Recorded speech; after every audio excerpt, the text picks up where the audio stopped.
G'day.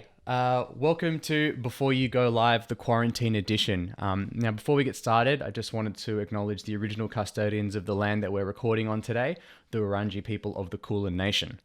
Okay, before you go live. We did one of these a few years ago at PAX Oz, and it was a really good time, and it was just an educational panel on recording audio, but we're taking it to the next level this year because it's never been a more important time to get into recording audio, because whether you know it or not, you're broadcasting in your Teams meetings every day at work, or you want to get into streaming, or you're consuming more media and broadcasting more media. This is the year where it's really taken off. So audio can be quite daunting for a lot of people. They haven't really got into it before. They haven't really recorded before. They don't know where to start with what microphone to get, how to set it up properly, getting frustrated at your mechanical keyboard.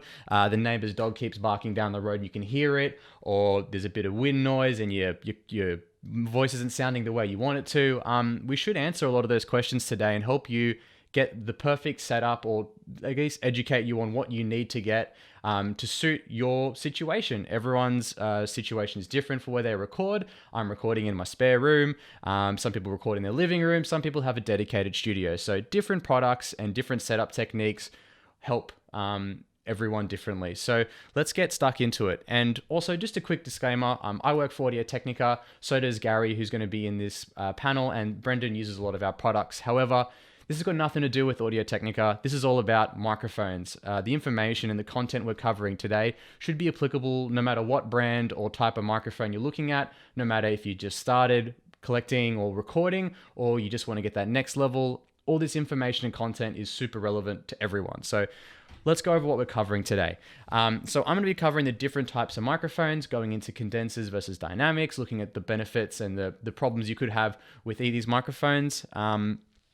Talking about connectivity, USB microphones versus XLR microphones, and we'll dive into interfaces and mixers quickly as well. And then I'm going to be talking about headphones and how using the right headphone can really help you get the right sound for your recordings, and how important it is to have a good pair of headphones as well. Then Gary Boss is going to be talking about microphones as well. He'll be talking about the different types of accessories, setup techniques, stands, talking about polar patterns and pop filters and all that jazz. And also, positioning. Positioning's a really important one because it allows you to get the most out of the microphone you purchased. And then my good friend Brendan White from the 8-Bit Network, he's going to be going over live streaming software, audio recording software, recording in a group setting versus recording at home, and most importantly, why we both believe the pink glazed donut is the superior donut. You just gotta have to deal with that fact for now. But this is all designed for people who are just starting out, as well as people getting into it. A lot of this information you might already know, but there could be a couple of things in here that we've snuck in that you might find really helpful to your situation. So let's get started. The microphones. So we're going to be covering three main types today. The dynamic and broadcast microphone, which is what I'm using today. Cardioid condensers, probably the most common and popular microphone for a lot of people starting out. And then we'll talk about gaming headsets and inline microphones as well. So we'll cover all the things that you either have already or are easy to get. So let's just jump right in. Dynamic and broadcast microphones. I'm using one right now, and after talking about the pros and cons, you'll probably have a good idea as to why I'm using it. So the pros of a dynamic and broadcast microphone. The tight pickup pattern results in great rear and side noise rejection. So what does that mean? It means that it's going to block out a lot of the noise that's coming from the sides of the microphone and the back of the microphone, and really just focusing on this little bubble in front of it. That means that if your neighbors are taking the bins out, like mine often do because I'm right next to a driveway, you're not going to hear it. If your tiny little dog sees an ant and loses her tiny little mind and starts screaming, like mine often does, we're not going to hear it. So that's why I'm using one, because I don't have a proper room. I'm just in my spare room, and this dynamic microphone sounds great in my spare room. I don't have to do too much to set it up. There's a lot of external factors that I just can't control when recording, so this is perfect for my scenario. Another pro of the dynamic microphone is that it's great for use in group recordings. A lot of the time when you're watching podcast VODs on YouTube or wherever, you'll see a couple of people around a table or talking into a microphone fairly close to each other. There's a really good chance that they're using dynamic microphones. That's because you're just not going to pick up the person 1.5 meters away from you, and it separates the audio channels. So some people can be quieter, some people can talk quite loud or get close, and you can mix this a bit easier in post when you have a dynamic microphone. And the other pro is that they have a really clean and clear, almost a radio-like sound. So this is often the type of microphone a lot of people and radio presenters use when they're doing their radio show, because it's a really clear, clean noise and it blocks out even more noise, and they can have guests just opposite them and it's not going to get picked up as well. So that's that kind of microphone. The cons, there's not as much range or articulation as a condenser microphone. Dynamic microphones are really focusing on what's in front of it, and it's limiting the noise it can get in, but also because limiting the noise it can get in, it's not getting the full spectrum of your voice, for example. A good dynamic microphone with like a large diaphragm doesn't have this issue, but you're paying a lot more for it. The cheaper ones, this is a really relevant point. They're just not going to sound as there's not going to be as much depth in the recording, put it that way. The other con is that it needs to be fairly close to the sound source when recording. As you can see, I've got mine pretty close to me right now on my computer. Any further away, and you can sort of tell a bit that it's not going to pick it up as good. So yeah, once again, the pro is the con. It's got a tight pickup pattern, so it blocks out a lot of sound, but therefore you have to be quite close to it. So that's a really quick rundown of a dynamic microphone. All right, the Cardioid condenser. Probably the most popular microphone for home recording and one you see most people use every day. So the things about the Cardioid condenser, the Pro, there's a richer and full sounding audio reproduction. So it's got quite a wide range frequency response, and it gets all the little nuances in your voice that you might not get in a dynamic microphone. Cardioid condensers are, normally the ones that are used in studio recordings in a treated room because they capture all of the audio coming in really well. And so when you're just in a quiet room, it's amazing. The sound quality you can get out of a cheaper cardioid condenser is fantastic. And that sort of segues me nicely into my next point. They're often really good value for money. So a lot of the time, if you're spending $100, $150 on a microphone, those cheaper cardioid condensers for the money sound a lot better than a cheaper dynamic microphone. You have to spend quite a fair bit of money in a dynamic microphone to get one with quite a large frequency response range or something that was going to get everything you want. You can spend $100, $150 on a cardioid condenser and get fantastic results. So really good value for money there. And another pro is that it doesn't need to be all up in your face when you're recording. You can actually have a bit more flexibility with where you position the cardioid condenser microphone. So it can be a little bit off to the side, if away from your keyboard, or it could be a little bit further away. You can have it overhead and picking up a bit more noise. So there's a bit more flexibility with positioning. Now, the main con with the cardioid condenser is it's got a wider pickup pattern, so it results in a lot more background noise and noise that you might not intentionally want to pick up. So, it's not too tough to edit in post a lot of the time. A lot of people do it every day. A lot of streamers use condensers and fix it up.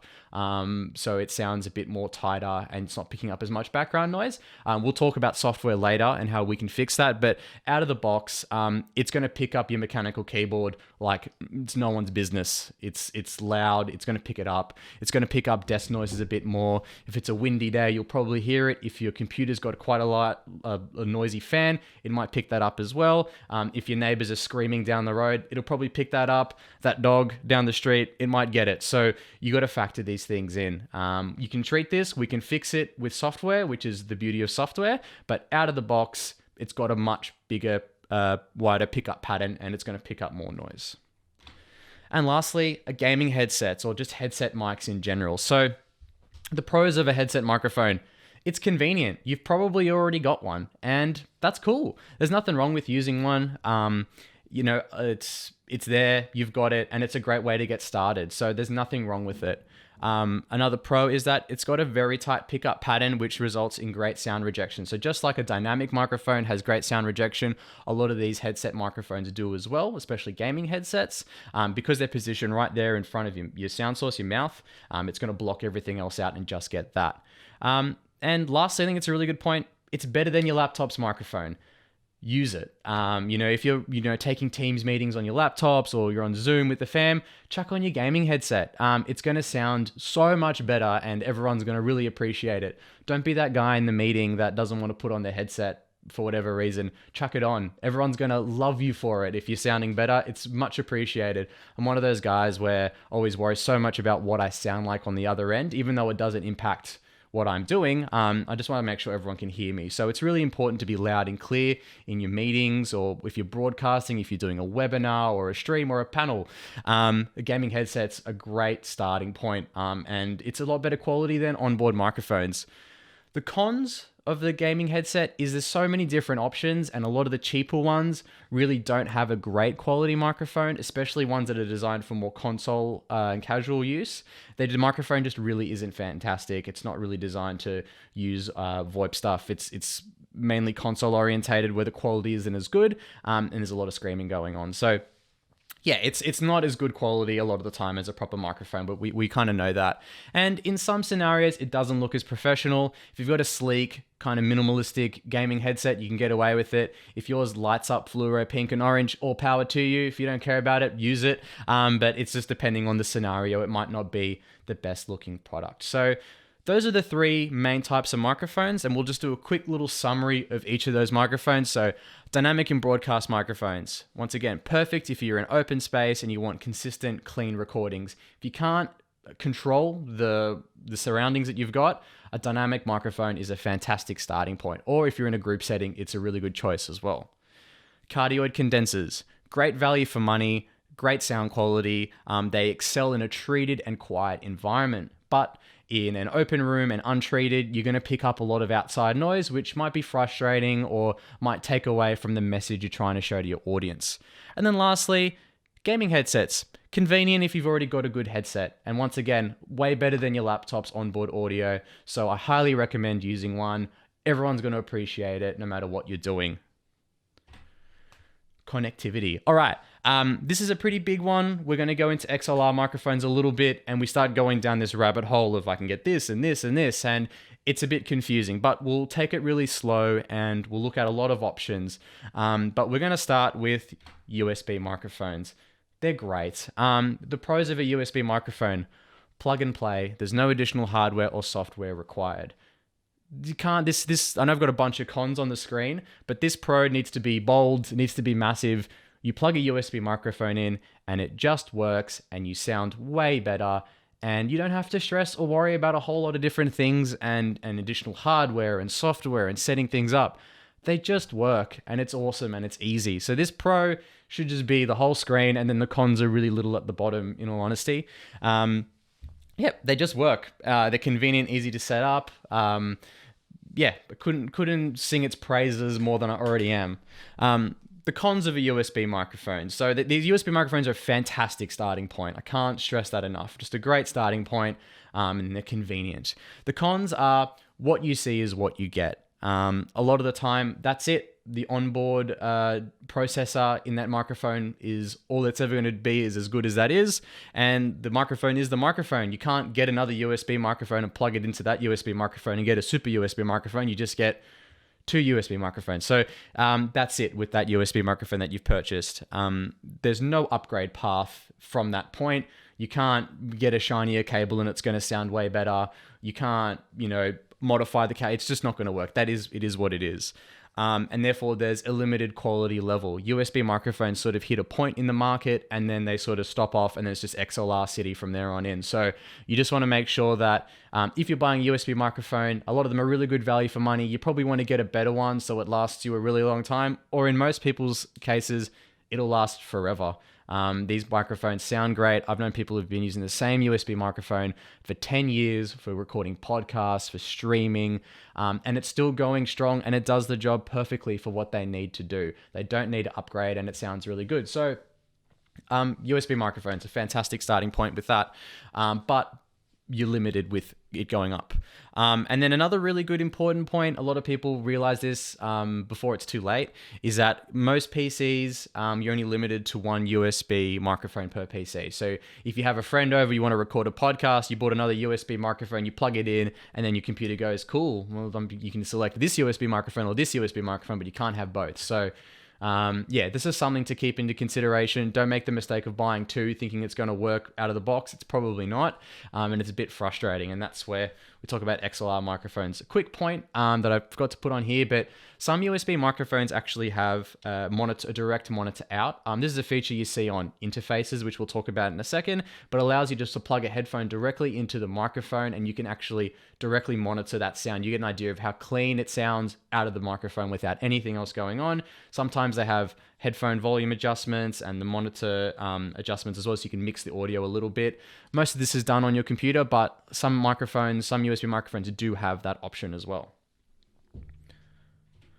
XLR microphones. All right, the daunting one, that next step. Everyone who's had a USB microphone often talks to me. It's like, I'm ready to go to the next quality level. I'm ready to get to an XLR. It's like, you might not need to, and it's a bit expensive at the end of the day, because whilst the microphone itself, you look at the USB version of an XLR microphone, you're like, well, the USB is $100 more expensive.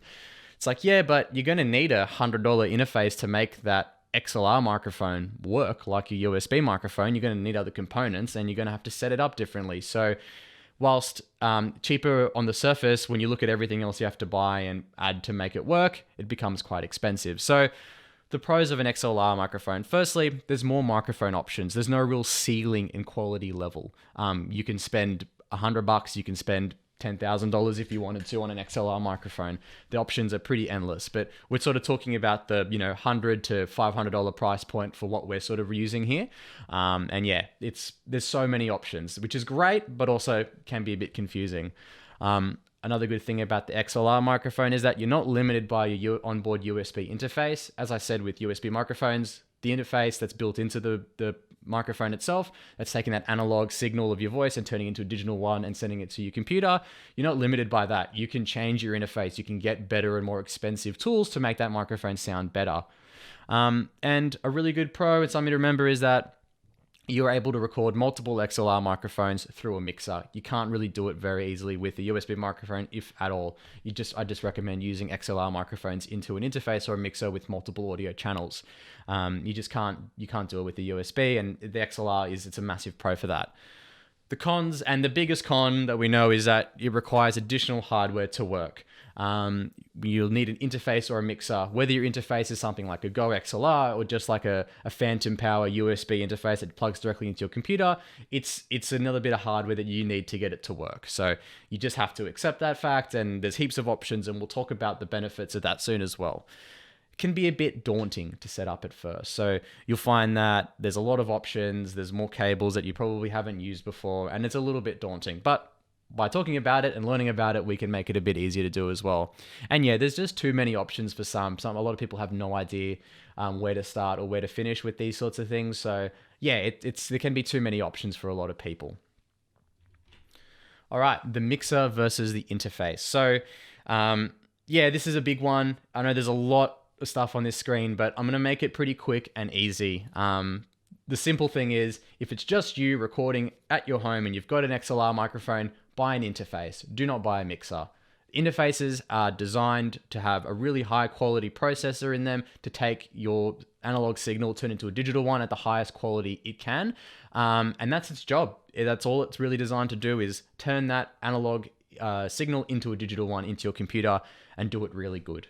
And you don't need, if it's only just you really don't need a mixer. I know a lot of friends, some people have had mixers and be like, oh, I just want to use my mixer. I'm like, just buy an interface. It's so much easier. The time you save, the effort, and the quality levels a lot of the time better on an interface. So just keep that in mind. But let's go with mixers quickly. So mixers have varying degrees of difficulty to operate. Some have knobs, some have faders, some have effects, some have several outputs and inputs, and it can be a bit confusing.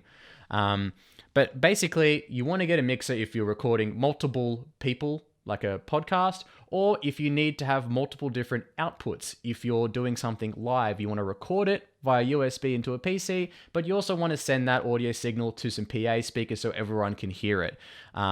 You have options there. So yeah, multiple recording inputs with a variety of connectivity. You can record multiple people in like a podcast with XLR mics. You can mix several different inputs. Example, you can plug different PCs into a mixer. You can plug different audio sources into a mixer and mix them for events or live streams. They can be quite expensive, and you might not be using all of the features you're paying for. So whilst it might look really cool and impressive, you might not be using 70% of the stuff on board. So just keep that into account. As I mentioned, multiple output options. All right, the interface. I'm using one right now. I've just got this dynamic microphone. I've run its XLR cable into the interface, and I've plugged the interface into my computer. I install the drivers, and that's it. I haven't done anything else, and it works and sounds really good. So yeah, super simple to use, and they're really easy to operate. They often have just 1 to 2 inputs. You can get some with additional inputs, but a lot of the ones that we sort of tend to use and recommend just have the 1 or 2. Excellent audio quality, and really good value for money for just doing this, recording in your home or broadcasting. And finally, the focus is on high performance analog to digital conversion, which essentially just turns your XLR microphone into the best sounding USB microphone possible. So yeah, really good for that. I highly recommend one over a mixer if it's just you recording at home and you've got an XLR microphone.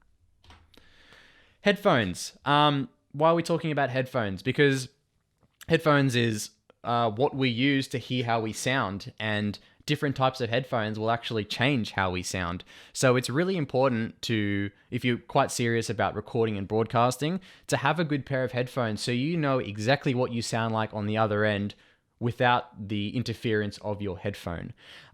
So we're going to start with the monitoring headphone, but I'm going to cover gaming headsets and high fidelity headphones. So we'll start with the monitoring headphone. Monitoring headphones have a really clean and accurate audio reproduction, which is incredibly important for figuring out how you sound. I'm just going to quickly compare it to the gaming headset. So gaming headsets are great. They're designed to make you feel good when you plug them in and you put on a video game. They're designed to immerse you, really just accentuate the bass and the mid frequencies, and a lot of them have 7.1 surround sound. But let's just say you record with your microphone and you record it and then you listen to it back on your 7.1 surround sound gaming headsets, and you're like, whoa, I sound way too massive. I sound echoey and boomy and bassy. Oh, I'm going to turn that down a bit. I think I sound too loud. But if you listen to it on a monitoring headphone, you're like, oh, okay, I sound really clean. It's normal. I don't really need to touch that. That's kind of how it is. If you've mixed something on a gaming headset and turned the bass down because you think it's too boomy, if I'm listening to it on a normal pair of headphones, you're going to sound really tinny and quite different. You're completely different to how you think you sound. So it's really important to monitor your sound and mix it and get it right with a pair of monitoring headphones, because they're going to give you the cleanest and most accurate audio reproduction possible. They're going to give you, a really accurate representation of how you sound. They're not going to be adding any extra mids or any extra bass into your mix. They're just going to give you a really flat frequency response and allow you to actually get a really good idea of how you sound. So they're actually quite important.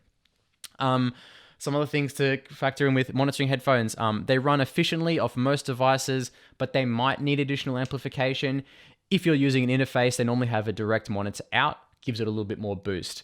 Most PCs with a dedicated sound card will have enough power to run most monitoring headphones. In fact, most motherboards or even your phone has enough power to run a monitoring headphone. Some do require additional power, and you just need to consider that in. All that means is that you're going to be increasing the volume a lot to kind of get that audio level you want, because they're not powering efficiently off the device you've plugged it into. Another thing to factor in with monitoring headphones is they're often closed back, which provides superior isolation and minimal sound leakage. So the thing about that is that if I'm streaming and I've got game audio going into my gaming headset or my monitoring headphones, it's going to stop the audio from coming out of the monitoring headphones and potentially being picked up by the microphone, which would be quite frustrating if you've gone to the effort to make it sound really good. Open back and some gaming headphones leak a little bit of audio, so they might get picked up, whereas most monitoring headphones, they're quite close. The design of the ear pads is to cover the ear perfectly and really block out loads of noise there. So yeah, totally recommend using a monitoring headphone to get your sound correct. Now, gaming headsets, as I mentioned, a lot of the times they're quite mid and bass heavy, and they rely on additional software to sort of get them sounding right, which can interfere with your interface or your microphone. But also, as I said, they tend to boost the mids and the bass a fair bit, make things sound bigger and louder than what they actually are, which is awesome because you want to feel that when you're playing a game. But when you're monitoring audio, it can be quite a detriment to what you want to achieve because it's actually making you hear things that aren't there. They are designed to power really efficiently from PCs, so they're always going to sound really good no matter what you're plugging them into, especially if they are often USB. It just means that it's not going to get any noise from your motherboard or your computer if you're plugging it directly in there. It's going to have a bit more cleaner audio sound. It's going to eliminate that sort of buzzy. If you ever plug a pair of headphones into a computer, you can hear that little hummy noise sometimes. It's the noise from your computer, and it's just taking that signal. USB tends to eliminate that, which is quite helpful. And then they're often closed back like most monitoring headphones, which provide good isolation, no sound leakage. Some are closed back, but don't have a really great ear pad design, which means they might leak a little bit of audio, which can be quite a problem. But other than that, a lot of them are really great. So yeah. And then lastly, high fidelity headphones, hi-fi headphones. A lot of people buy hi-fi headphones for gaming because they sound really good and they're like the next sort of step up in audio, but they can also be used to monitor your audio as well, because most of them are quite a clean and flat response. So they tend to have a wider frequency response range, meaning they're going to give you a little bit more of everything and have the option to really pick it up if your sound source allows it. They most likely require a little bit more amplification. A lot of time, if you're buying a hi-fi headphone, you've probably got a dedicated sound card, or your motherboard has a really good onboard audio, or you've got a different little headphone amplifier or something to give it a little bit more juice and therefore get the most out of it. So yeah, whilst they tend to run efficiently on most things, they might not. You just got to factor that in. And lastly, a lot of the time they can be open back, and which means they're more lighter and a bit more immersive, a bit more comfortable, but then you have to be wary of sound leakage. If you're wearing open back headphones, they will leak audio. People will hear it. You'll be able to hear in as well. I can probably hear things going on around me with an open back headphone on, and also they will leak audio into the microphone. So those are your 3 headphones. So yeah. Now it's on to my good friend Gary to sort of talk about, we're going to start with talking about shock mounts, but he'll be, he's incredibly knowledgeable. He's been doing this for a while, and he's the one I learned off. His word is gospel when it comes to this stuff. So hopefully you'll get a lot out of what he's got to say, and then we'll check in after Gary and Brendan are done and wrap this all up. So thanks heaps for letting me just ramble on about microphones for probably far too long. Enjoy the next part of the panel. Hey, thanks, Matt. Appreciate it. My name is Gary. I'm in marketing at Audio-Technica in the United States. And we are going to talk about some microphone accessories, microphone polar patterns, I'm sure you've heard that term, and some positioning tips and tricks. So let's get started here. I'm going to be doing my switching, so bear with me. Here we go. First thing we're going to talk about is shock mounts. I'm going to do a little reading and I'm going to do a little bit of a demonstration. So again, the main goal of a shock mount is to help isolate the microphone from whatever it's connected to, be it a stand or a table or a desk or the floor. That can be people walking around. That can be if you're like playing a game and slamming on the desk. Could also be keyboard noise. So a lot of times mechanical keyboards will transmit not only audible from the keys themselves, but through the desktop. Shock mounts are a great investment. They will definitely up your game in the audio side of your stream. And well, they look cool and they look professional. There are just a few cons with shock mounts. One, depending on the brand, they can get kind of pricey. There are some universal shock mounts that you can use, but sometimes they're not going to be a perfect fit for your microphone, so you have to check that out. But many times the manufacturers will actually make a dedicated shock mount. They also take up a little bit more room on the screen, so optically they can be a little imposing. And at the end of the day, they have parts that can wear out over time, so they're not necessarily as durable as a standard stand mount. And so I'm going to go to this handy dandy cam here. We're going to bring my little microphone with a shock mount here, and we're going to show what that is. See, it allows a lot of play in the microphone, which allows essentially like a shock absorber. That's what they call it, a shock mount, and it just avoids all the stuff that's coming up through your stand. All right, you go away over there. I'm going to go back to our handy dandy PowerPoint and go to the next slide. Pop filters. Pop filters are a very interesting thing. In all the years I've done pack shows, everyone wants a pop filter. They all need a pop filter. Well, what do pop filters do? The main goal of a pop filter is to tame plosives. And what are plosives? Those are very hard consonants. We have some up here like P, B, K, T, G. So these are things that'll produce a lot of air in your mouth that can actually affect the diaphragm on the microphone. So the perfect way to avoid that is put something between your mouth and the microphone, but you want that to be audibly transparent. We don't want to affect the sound. So that's why you buy dedicated pop filters. If you're working the microphone up close, these are essential. So these would be essential if you're doing voiceover or podcasting where you don't necessarily have a video component and you can have the mic obscuring your face. A lot of times in streams, you want to pull that microphone away a little bit. And again, they look cool. You look like a pro, right? The reality is many times you do not need these for streaming. And again, just like the shock mount, the more kind of junk you have in the way, the less it takes away from your beautiful face. I can't say that for myself, but I'm certain you're all very beautiful people. The other thing, however, when you might want to use a shock mount is if you get highly animated and you get kind of spitty, it can actually protect the microphone, even though it's not really doing anything audibly. It can just be another barrier between you and your expensive microphone. Let's go over here to this frame. Look at that, handy dandy science. So here we have a typical setup with a popper stopper and a microphone. Again, if I'm working up close like this, like I'm gonna do a podcast, this is great because my P's and my G's and my P, I can't pop it. If I'm gonna be having this off frame and I'm gonna be doing a stream, not really necessary. So that kind of gives you a little handy dandy what we're gonna do with pop filters. Moving back here, and on we go. The next thing I'm gonna talk about, once you have a microphone, you wanna be able to mount it to something, right?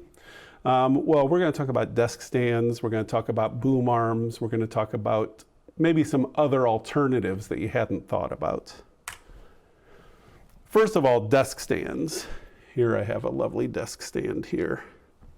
These are definitely the most cost-effective option for mounting, and in many cases they come with the microphone you buy. The other thing that's a positive of this is it positions it out a frame of the camera. It's going to be sitting over here somewhere. Some of the negatives, it's more junk on your desk. It's typically not optimal placement for a microphone, right? You only have so many, you have to put it on a flat surface, you only have so many options. They tend to be the most susceptible to noise. It's really difficult to use a pop filter and a shock mount on a desk stand. So you're gonna get a lot of that stand transmitted noise that we talked about earlier. So that's your stand. The greatest thing you can do without getting a new microphone, if you're using a desk stand, is to move up to a mount where you can more easily position your microphone. So the first option is a boom arm. And these are the things that people see all the time. I have one here, microphone's on the boom arm, right? I can push it out of the way. I have all kinds of mounting options I can do with this boom arm. We have two ways to mount it. Here we can see I have it screwed to the desk, but there's also permanent mounts that you can actually physically screw into the desk, and this is going to give you a really secure fit. Sometimes these can get loose and get a little janky. Let's go back to my PowerPoint. So this gives you a wide array of mounting options where you can position it all over depending on your room and your space. You're not cluttering up the desk. It's decoupling it a little bit from that desk so you don't get a lot of this banging and whatnot. Some of the negatives, you can find these boom arms very inexpensively online. They can be a little janky. I'm not gonna lie, you gotta pay to get a good boom. So the other thing is sometimes these have really poor cable management, so it looks a little bad if it does come up on camera. The next thing we're gonna talk about is something I like to recommend, and that's out of a different industry. I also work in the music business, and boom arms in the music business are very different than boom arms in the streaming or radio business. So when we talk about it, it's a tripod on the floor, a long stand, and then a boom that comes over. So these have typically very good build quality because they're meant to be used on stage or in a studio. They tend to be very stable. They're very readily available. They're easy to tear down and store if you're using your desk as a multi-purpose. Maybe it's using it for business, and then sometimes you stream, so you can put your kind of stuff away. They do tend to be rather large and have a clunky footprint. And a lot of times you're going to have cables kind of like laying all over the place. Let's look at my little tripod stand over here. Coming back to this handy dandy guy. And that's the one that I did the demo on the boom. So let's see if I can get that in. So you got your base there, tripod base. But the nice thing about this is it's very durable, and I can have this off the desk and decoupled from the desk, and then I still have a lot of mounting options. So that's just something to consider. You know, I don't think a lot of people really think about that when they're getting their stands. So there you go, tip from me to you. The other thing maybe to consider is the standard, I'm over here, camera over here. The standard mount for a microphone in the US is a 5/8 mount. That means it has 27 threads and it's 5/8 inches in diameter. So that's a standard mount. Now in Europe, the standard mount is a quarter inch, 20 threads, right? So those are kind of interchangeable. A lot of times microphones, you'll find these little weird brass things, and those are just adapters, so you can use them in either way. It's a way for a manufacturer to maybe optimize their inventory, so you can mount it either way. The other thing that people typically don't think about is the camera standard, which is a 3/8/16 mount. You can go online and find 3/8/16 adapters to either 5/8/27 or quarter 20. So now, all of a sudden, all your lighting mounts and stands and wall mounts and all kinds of stuff, again, you can be creative, right? There's nothing to say, as long as you're getting your microphone up and off and positioned correctly, that you can't use all kinds of alternative mounts. That's a Gary Boss pro tip. All right, we're moving on. So next, let's go back to here. We're going to talk about polar patterns, because after polar patterns, we're going to talk about mic positioning. And this is probably one of the least understood aspects of microphones, and it can be kind of confusing. There are a ton of polar pickup patterns or polar patterns. I'm going to tell you about two. These are the most popular. The first one is a cardioid. A lot of times you'll see manufacturers refer to this as unidirectional. All that means is it comes from one position, right? Unidirectional. Cardioid indicates it's this heart-shaped kind of pickup pattern. But to make it easier, I put this little icon on the PowerPoint, and you can tell you have your microphone, and a standard cardioid picks up 120 degrees, right? So if you talk within that 120 degrees, you are optimally positioned. If you get outside of that, your voice is going to be less, or what we say, attenuated, and it also tends to sound a little weird. Microphones, when you are off axis, on axis, off axis, the frequency response tends to sound a little wonky. So you want to make certain that you're optimally positioned. The other thing you want to make certain about your pickup is that you know your microphone you're working with.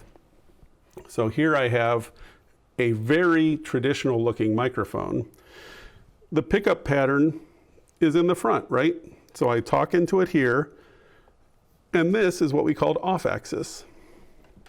Now at Audio-Technica, we make a lot of condenser microphones. I got one here. This is the talk into part, right? This is the back of the mic. This is off axis. Some microphone manufacturers make mics that look like this, that you talk in here, like this. Ours, you talk in like this. So it really makes sense for you to understand the actual pickup pattern of your individual microphone so you can position properly.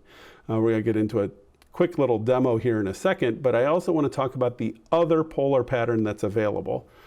Some microphones have an optional switch on them, and that's where they call it a multi-pattern microphone. So in that regard, they have one setting, which is called omnidirectional. And what does omnidirectional mean? What that means, as my icon shows here, that it's going to pick up equally, if this was an omnidirectional microphone, Doesn't matter if I'm speaking anywhere around this way, anywhere around this way. It's like a point that picks up equally, okay? So let's see if my little demo works here. We're gonna swing around here, and you're gonna be quiet for a second, and then I'll come back with you. So here we have my cardioid pickup pattern microphone. Right now I'm what you consider on axis. I'm going to rotate the microphone around, and you're going to be able to hear what the difference is in this pickup pattern. Testing 1, 2, testing 1, 2, testing 1, 2, testing 1, 2. Check 1, 2. I am now 180 degrees off axis. Check 1, 2, check 1, 2, check 1, 2. Did you hear how much quieter it was on the back of the microphone? What that tells us, if you have noise that you don't want to hear, you want to make certain that noise is in the back of the microphone, okay? And again, this will be the same on my side address. We're going to do a quickie little demo here too. Let me go back to this. All right, all the engineers and microphone engineers out there, don't listen to this part, okay? Microphones, audio, and light are very similar. They adhere to what they call the inverse square law, meaning the further away you get, the dimmer they get, inversely proportional to the square of the distance, whatever, it doesn't really matter. Here's my quickie little demo. We have this little piece of paper, and we have a flashlight.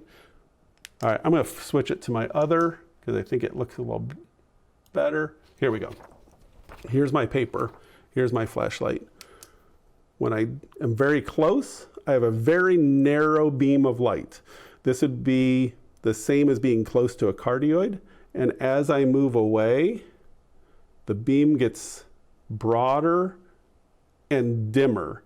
So as I move my microphone away, my pickup gets less sensitive and picks up more sound around it. That's my little demo. Oh no, it's reversed. I'm all whacked out here. All right. So there you go. So that's my little flashlight analogy. So if you think about your microphone as a flashlight, whatever's in the beam, it's going to pick up, and whatever's out of the beam, it's going to kind of avoid, right? Okay, so we got that. So we're going to move back here. We're going to go to my next slide, positioning. All this has led up to you becoming an expert in microphone positioning, because now we know I'm using this kind of microphone, a cardioid microphone. It's a side address or an end address microphone. I know the back of the microphone picks up less audio. I want to position whatever I don't want to hear towards the back. In your room, that could be your keyboard, or it could be a window. You want to make certain the window's to the back of the microphone and the microphone itself is to the front. The further away from your mouth you position the microphone, typically the more ambience or room noise you're going to get. Again, if you have an adjustable microphone and you're getting a lot of room noise, you want to make certain that you're in the cardioid pickup pattern, not the omnidirectional. Remember the flashlight analogy. We all love mechanical keyboards. I have one here. We want to make certain that we position our microphone if we're getting a lot of keyboard noise, so we have the keyboard behind the microphone. What a lot of streamers do, people who have been in the game a long time, let me see if I can pick it up here, they're going to position their microphone like this, right? So now I'm picking up my voice here. I have room to mess with my keyboard down here, but the keyboard is positioned directly behind the pickup pattern. Remember this is the microphone. Oh, there it is. That's what's picking up. What isn't it picking up? The keyboard. So we want to make certain. I see a lot of people that will position their microphone up here. We can't really do it now. Let's see if I can do it like this. And that 120 degree pattern is going to pick up not only your mouth, but it's going to pick up the keyboard too. So some positioning tips and tricks. The other thing you want to be aware of, if your room has a lot of hard surfaces, you have hardwood floors, you have walls with nothing on them and no furniture, it's going to be very echoey. And even the best microphones are going to have a hard time dealing with that. Things you can do, a nice shag. Is shag still a thing? A nice rug, an area rug, perhaps. Maybe some heavy curtains in the windows. Maybe you want to bring that couch in your room. All these things help tone your room down so it's not so what they call live in the audio or music business. You want to make those echoes as little as possible. So that's that. We're going to move over here. Again, all the things I talked about were properties of physics. So they do have a root in science. However, in practice, there are a million variables. Only you really know your room and your microphone the best. So at the end of the day, demo, demo, demo, move, demo, always trust your ears. And with that, we're going to kick it over to Brandon. Thank you, Matt and Gary, for that fantastic introduction, and a big warm hello and an even bigger and warmer internet hug to everybody out there in the PAX universe. I am Brendan White, founder of Atebit, a video game and pop culture outlet home to 18 plus podcasts and 25 content creators from Australia and the United States. And I'm here today to talk to you about creating content from a content creator's perspective. I've dabbled with YouTube, dipped a toe into the streaming space, but my primary focus over the last 6 years has been in podcasting. We've recorded well over 300 episodes and edited probably close to 700 or 800 hours of audio. So I know what sounds good and I know what sounds crap. And that's why I'm here today, to give all you would-be streamers, podcasters, and content creators some guidance as far as what works and what doesn't.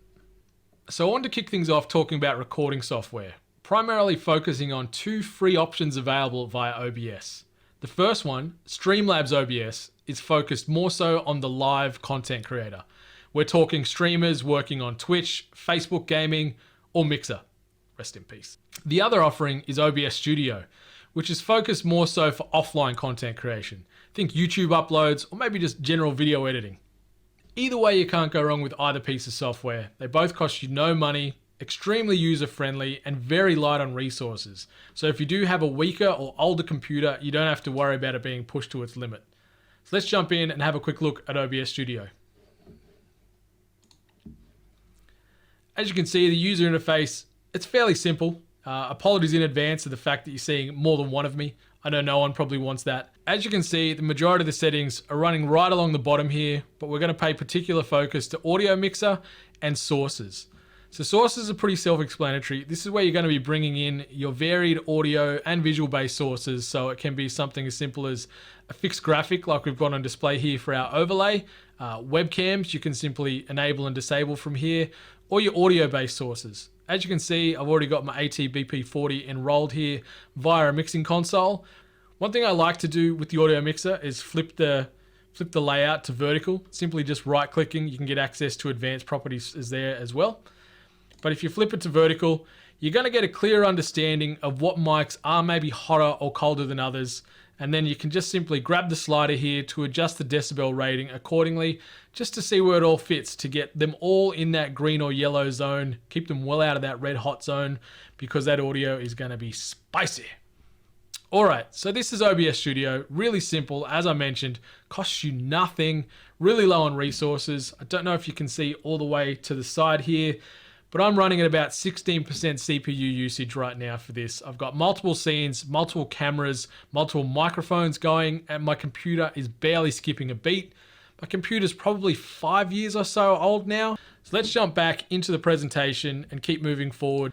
So the next piece of software I want to talk about is none other than Audacity, a free piece of audio-only recording software that is available on just about every platform you can imagine, has been around for nearly 20 years, and is edging towards 100 million total downloads worldwide. Full disclosure, I still use Audacity today. I've got Adobe Audition, but Audacity for me is sort of like comfort food for podcasting. It's stable, easy to utilize, and it gives you everything you need at your fingertips as far as good audio-based production goes. What's even better is there's a bucket load of plugins available, all at no cost. This is further going to enhance your audio and improve your overall product. So let's take a look at Audacity, and I'll take you through a few tips and tricks. So as you can see, I've got two separate pieces already preloaded in Audacity, two very different pieces of audio. The one along the bottom here is vocals only from a remote recording I did over Zoom. And the second piece at the top here is an intro for a podcast called The Hungry Gamers that we do. It's very clean, very polished, and doesn't need any more modifications or editing done to it. It is ready to go straight out of the box, as they say. Do they say that? I don't know. But anyway, let's focus our attention on this second audio stream here, this vocal piece.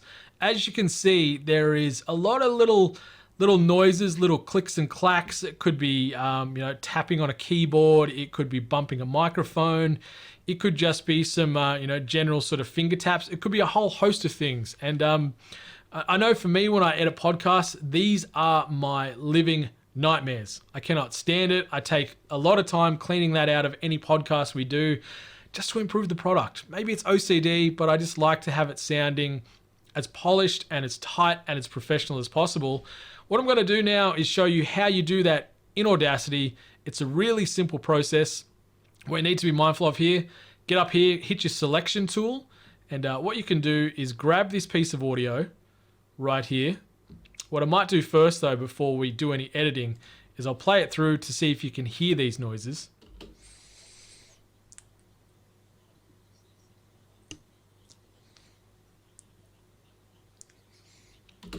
So I know if they annoy you as much as they annoy me, but that is like nails on a chalkboard. So what we can do, as I said, grab that selection tool, hover over that piece of selected audio, go under the effects toolbar at the top here, grab normalize, which I've made a custom shortcut for speeding up the editing sort of cycle and having to no longer go into these menus every time. I can just hit Control V or Control Z, sorry, and it'll pull up straight away, brings up the normalize option.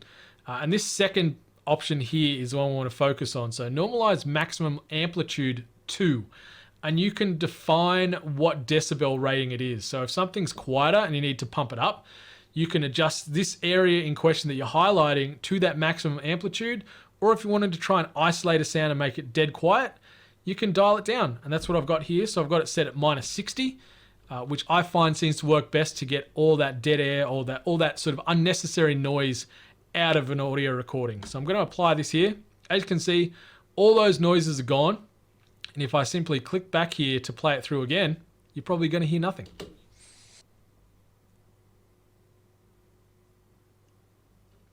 Fantastic. So it's a little simple tip that I find goes a long way with editing.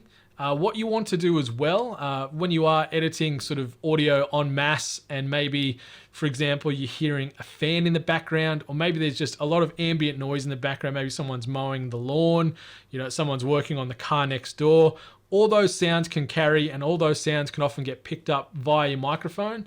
So what you can do in that regard is you can select another portion of your audio. For example, there isn't any sort of mechanical noises or vacuum cleaners going on in the background here, sorry. So I'm just sort of going to play out this scenario of how you do it. You highlight a piece of audio. You want to go a minimum of sort of 10 seconds just so the software can get a bit of a clearer understanding and a bit more of a lay of the land as far as how this audio should sound as opposed to how it does sound. And so with that selected piece, go back under Effect, make your way down here to Noise Reduction, click on Noise Reduction, and what you're looking at here is Get Noise Profile. So that sort of 10 to 15 bit that I mentioned you to highlight, that's your noise profile. So you're going to click Get Noise Profile. It's taken this piece as its profile. What you can then do is, if you wanted to apply this across the entire audio file, you simply click over here on the left-hand side. It's going to immediately highlight that entire audio file. Go back under Effect, go back to Noise Reduction, and then check out step 2 here. So this is where you can get creative, get crafty, play around with the settings. As the guys mentioned, every area, every room is different as far as the audio sound and how it's going to bounce and how it's going to play. So these settings here, I find these are perfect for me and where I'm doing these edits as far as the people I podcast with and how I record locally. But you might need to do some tweaking on this a little bit just to get the sound the way you want it to. So practice, practice, practice. refine until you find that secret sauce. I wouldn't recommend going any higher than 20 on the noise reduction, and the sensitivity, you want to peak that at around 10 to 11. Anything above that, you're going to start to get really sort of tinny, really robotic sounding noises, potentially some unnecessary, unhuman-like reverb in the voice. And you don't want that in your podcast. You want it to sound like it is you talking to someone through a speaker. You want it to feel as organic and natural as possible. So keep it at these settings I've got going here. This sweet spot I find works really well with most of the audio-based editing I'm doing. And from there, you can edit that and it'll sort of clear out all that background noise, all that unnecessary chatter, and really make your audio product as good and as great as it can be. One other quick little tip or trick I find really helpful. Back under effect, fade in and fade out. Fairly self-explanatory, but if you just click fade in, you can see already that it's got this nice gentle peak now, so it's not gonna completely scare the crap out of someone. Like, I've had this happen to me many times where I'm driving the car and it's jumping from a podcast that I've just finished listening to the next one in my playlist. It's just bam, blows your damn head off. I'm nearly in the other lane, nearly causing accidents. So this is just like a little, pay it forward, little like kind gesture to your listeners. And what you're going to do now when I play this back, it's going to be a really quiet sort of beginning and just build into the big introductory crescendo and, lessen the audible bass shock to someone's ears. But yeah, that's Audacity. That's Audacity in a nutshell. It's really simple, but yeah, that's Audacity. Super simple, really great bit of software. It's free. You can utilize it on Windows. You can utilize it on Linux. You can utilize it on Mac, and a bucket load of plugins available. One I would recommend utilizing is the Compressed Dynamics plugin, because the compressor is just going to sort of balance out every one of these audio streams and pull it all in line, so it's going to sound like one clear, concise product.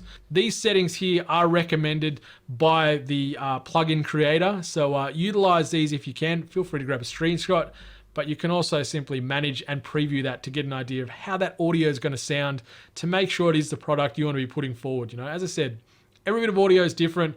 Every room you're recording in different, so just take the time to hone your craft and get that sounding the way you want it to. All right, so that's Audacity. Let's jump back to the presentation. Okay, so moving on, talking about group recording, and first and foremost, when we are recording in person, we want to ensure that the microphone is correctly positioned towards the host. Speaking from experience, if you don't, the audio is not going to be too great. Little tip and trick here on a AT2020, as you can see on the back there, it does have listed conveniently the word back. So this way is the right way to be facing you, not this way. We lost a whole damn podcast for doing that. The next one, if possible, space your hosts around the area you are recording. So if you're recording around a desk, make sure there's a good amount of space around each host so you're not going to be catching unnecessary feedback and unnecessary vocals across microphones from different hosts. As we know, we all talk at different levels, so some are going to be softer, some are going to be louder, and spacing them out around a room is going to make an awful lot of difference. The last one here, which sort of follows into a remote environment as well, ensure each host has access to a live show document. There is nothing worse than trying to record content and not knowing what the agenda, what the structure is. So, whether it be live show document they've got access via Google Drive or something like that, or if you're going to be kicking it old school and going to be printing it out on paper, make sure every host and co-host knows exactly what to expect with this podcast or with this content recording. Moving into a remote recording environment, the biggest one I'd like to sort of put forward is ensure each host is recording their audio locally as well.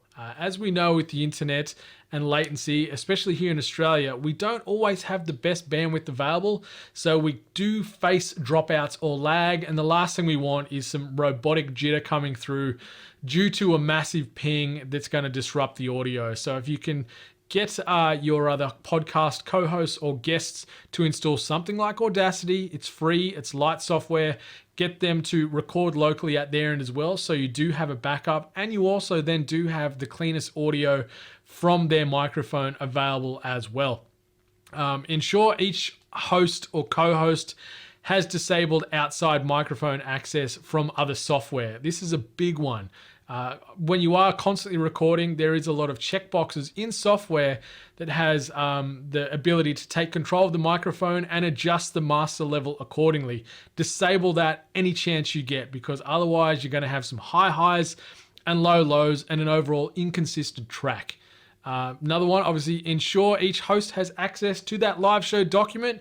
The next one, when you are using headphones to record because you are doing it remotely, make sure that they're snug and tight across your head. I don't want to see any of this wannabe MC action going on here, because the bleed you're going to get from this headphone into the microphone with that audio loop is going to cause you headaches in post. So make sure you've got headphones on that are snug and tight fitting and worn the way they're meant to be. If you can, avoid earbuds, because you are going to get some bleed resonating throughout your ears, and the microphone, depending on the distance and the sensitivity, may or may not catch that audio as well. And another sort of recommendation as far as remote recording goes,